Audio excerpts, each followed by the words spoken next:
আসসালামু আলাইকুম, স্বাগতম সবাইকে ইজি লার্নিংয়ের নতুন আরেকটি টিউটোরিয়ালে। আশা করি সবাই ভালো আছেন। আজকে আমরা শিখব সাম এবং অটো সাম যে ফাংশনগুলো রয়েছে সেই বিষয়টি। অন স্ক্রিনে একটি ডেটাবেস দেখতে পাচ্ছেন। এই জায়গাতে আমরা কিছু নাম দেখতে পাচ্ছি এবং এগুলো আলাদা আলাদা এক একটা করে পার্ট করে দেওয়া আছে। আপনাকে যদি বলা হয় যে এই রেঞ্জ থেকে ইন্ডিভিজুয়াল টোটালটা বের করে দিতে এখানে, এবং এই নিচের দিকে বের করে দিতে হবে মান্থ ওয়াইজ টোটাল। এখানে যেরকম ক্রাইটেরিয়া দেখতে পাচ্ছেন, প্রত্যেক ব্যক্তির ইন্ডিভিজুয়াল সেলস টোটাল বের করুন।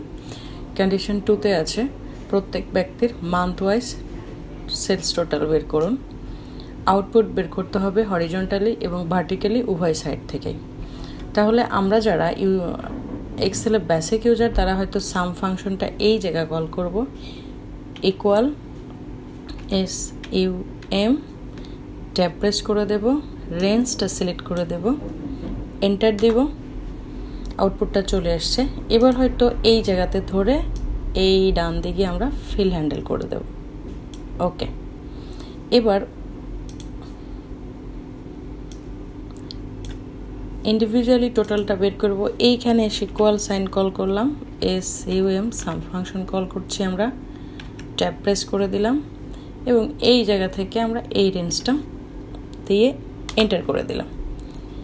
এবার উপর থেকে এই এরিয়াটা এখানে এসে ফিল হ্যান্ডেল করে দিলাম। আমাদের কিন্তু টোটালটা বেরিয়ে গেল।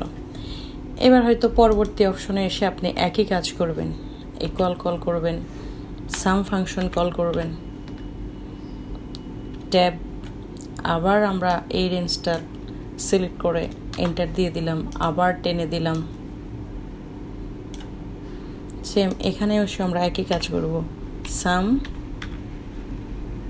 ট্যাব, আমরা এখান থেকে এই রেঞ্জটা সিলেক্ট করে দিলাম, এন্টার দিলাম। এবার উপর থেকে এই সেলটা সিলেক্ট করে আমরা ফিল হ্যান্ডেল করে নিচে নামিয়ে দিলাম। এখন কথা হচ্ছে, হ্যাঁ আপনি এভাবে করতে পারেন। এভাবে করলে আপনি এভাবে প্রত্যেক সেকশানে গিয়ে আলাদাভাবে কিন্তু এই কাজটা করতে হবে। এখানে ডাটাটা হয়তো 3টা পার্টে ভাগ করা আছে, সেজন্য আপনার মনে হচ্ছে আপনি করতে পারবেন। কিন্তু ডেটাটা যদি এই রকম বড় থাকে তাহলে কি করবেন, অথবা আরও নিচের দিকে যদি আরও এই রেঞ্জটা আরও বাড়ানো থাকতো তাহলে কি করতেন, প্রত্যেক ঘরে ঘরে গিয়ে কিন্তু আপনাকে এই কাজটা করতে হতো। আমরা এবার দেখব সাম ফাংশনের ম্যাজিকটা। আমি এগুলো ডিলিট করে দিচ্ছি। আমরা যেটা করব, পুরো রেঞ্জটা এভাবে সিলেক্ট করে দেব। যে এরিয়ার উপরে আমরা সাম ফাংশনটা অ্যাপ্লাই করব সেই এরিয়ার রেঞ্জ সিলেক্ট করে দেব। দেন আমরা কিবোর্ড থেকে Ctrl+G প্রেস করে দেব। Ctrl+G প্রেস করে দিতে এই যে এইখানে স্পেশাল নামে যে একটা ট্যাব চলে আসছে, জাস্ট এখানে ক্লিক করে দেব। এইখান থেকে ব্ল্যাঙ্ক যে অপশনটা এটা সিলেক্ট করে দেব, ওকে করে দেব। এবার আমরা অল্টা বাটন চেপে ধরে ইকুয়াল সাইন কল করে দেব। একটু অপেক্ষা করি, দেখতে পারবো সবগুলো হরিজন্টালি এবং ভার্টিক্যালি উভয় পাশ থেকে আমাদের কিন্তু আউটপুটটা চলে এসছে খুব সহজে। এবং আপনি এই রেঞ্জ ধরেও এটা করে দিতে পারেন। এখানে লাইক সিলেক্ট করেন পুরো এরিয়াটা,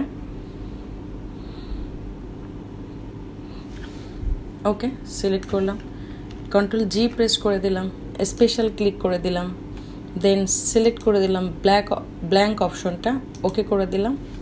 এবার কিবোর্ড থেকে অল্টা চেপে ধরে ইকুয়াল সাইন কল করে দিলাম। এখান থেকেও কিন্তু আমাদের আউটপুটটা জেনারেট হচ্ছে। ওকে, পেয়ে গেলাম খুব সহজে আমাদের কাঙ্ক্ষিত সেই আউটপুটটা। আশা করি বিষয়টা আপনাদের ভালো লেগেছে। আপনারাও ট্রাই করে দেখবেন। যদি না পারেন কমেন্টে জানাবেন। আর সবশেষে বলবো, ইজি লার্নিংয়ের সাথেই থাকুন, ইজিলি এক্সেল শিখুন।